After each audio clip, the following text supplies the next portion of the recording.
नमस्कार दोस्तों। तो कैसे हैं आप लोग? ठीक है। तो 10/10/2024 को हम लोग post market pre market analysis करते हैं। मार्केट में आज क्या हो सकता है, क्या क्या चीजें हमें देखने को मिल रही हैं, हम क्या प्रेडिक्ट कर पा रहे हैं। ठीक है। ये सारी चीजों को देखने की हम कोशिश करते हैं।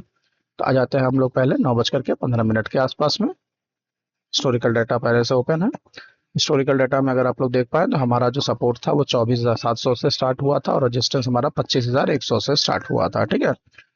जिसमें दोनों की ही वीकनेस थी अपवर्ड डायरेक्शन में। अगर हम लोग आप लोग देख पा रहे हो तो 24,700 की वीकनेस 25,000 पे थी और रेजिस्टेंस की 25,100 से 25,500 पे वीकनेस थी। मतलब दोनों ही वीक टूवर्ड स्टॉप होने की कोशिश की लड़ाई में लगे हुए थे। मार्केट को ऊपर ले जाने की दोनों ही कोशिश कर रहे थे। अब थोड़ा आगे बढ़ते हैं तो अब 24,700 से जो मार्केट हमारा 2500 पे वीक टूवर्ड स्टॉप था वो शिफ्टिंग होने के बाद 24,900 पे डाउनवर्ड प्रेशर क्रिएट करना स्टार्ट कर दिया। मतलब जो सपोर्ट है हमारा वो वीक टूवर्ड्स बॉटम हो गया है यहाँ पे। ठीक है।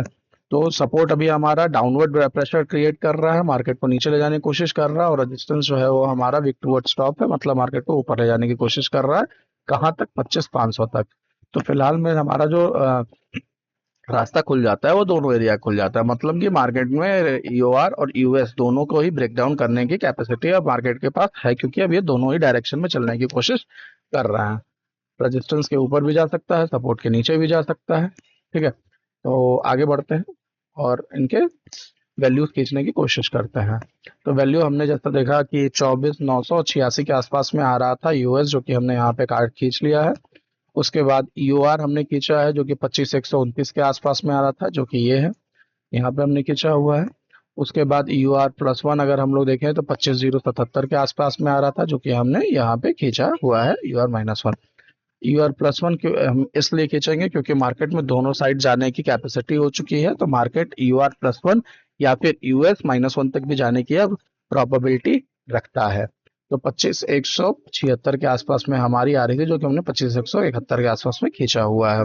और यूएस-1 आ रहा 24,900 से या 41 के आसपास में, जो कि हमने यहाँ खींचा हुआ है। अच्छा, अब मार्केट यूआर+1 या यूएस-1 तक कैसे जा सकता है, क्यों जा सकता है, इसके लिए हम ये देखेंगे 25,100 पे जो प्रेशर है सपोर्ट का, सॉरी रेजिस्टेंस का, जो 25,100 पे प्रेशर है वो अब स्ट्रांग ना रह करके अब वो 25,500 पे हो चुका है। ठीक है। इसका मतलब कि ये अब खुद में स्ट्रांग नहीं बचा है।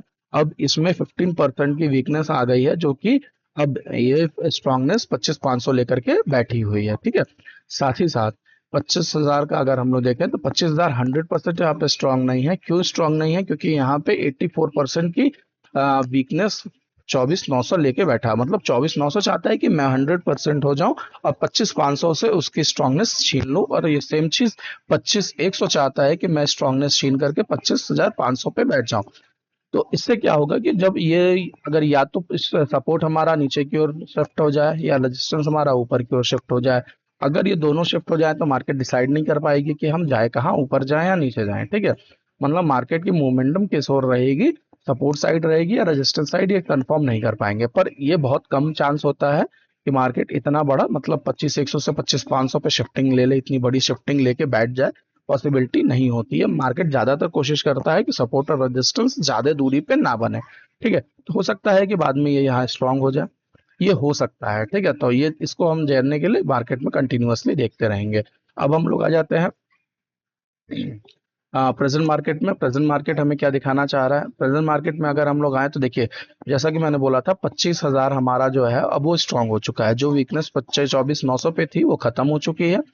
साथ ही में 25,100 पे जो हमारा रेजिस्टेंस था, जो कि वीक टूवर्ड्स टॉप था, अब वो खत्म होकर के अब वीक टूवर्ड्स बॉटम बन चुका है। मतलब कि नीचे सपोर्ट का जो प्रेशर नीचे की ओर था वो खत्म हो चुका है, तो हल्का सा वो बुलिश प्रेशर क्रिएट कर रहा है। परंतु अगर हम लोग रेजिस्टेंस को देखें तो resistance continuously bearish pressure create कर रहा है। कैसे? क्योंकि 25,100 से ये 25,50 पे स्ट्रांग होने की कोशिश कर रहा है और उसके बाद ये फिर 25,000 पे स्ट्रांग होने की कोशिश कर रहा है। अगर ये कंटिन्यूअसली ऐसे ही स्ट्रांग हुआ तो प्रोबेबिलिटी होती है कि एक ब्लड बाथ का एक सिनेरियो बन सकता है। पर स्ट्रांगनेस होते होते, ठीक है, कंटिन्यूअसली स्ट्रांगनेस अगर बनी रहे, तो अगर मार्केट पे ये वैल्यू कहीं स्टक हो जाते हैं तो फिर ऐसा कुछ भी नहीं होगा। ठीक है दोस्तों, ये सारी चीजें थी आज के प्री मार्केट एनालिसिस में। अब हम लोग मिलते हैं आपको पोस्ट मार्केट एनालिसिस में, वहां पे हम बताएंगे कि मार्केट कैसा चल पाया, हम क्या प्रेडिक्ट किए थे, चीजें ऐसी हो पाई नहीं हो पाई, और अगर चीजें चेंज हुई हैं तो क्यों हुई हैं। ठीक है, तो धन्यवाद दोस्तों, आज के लिए इतना है।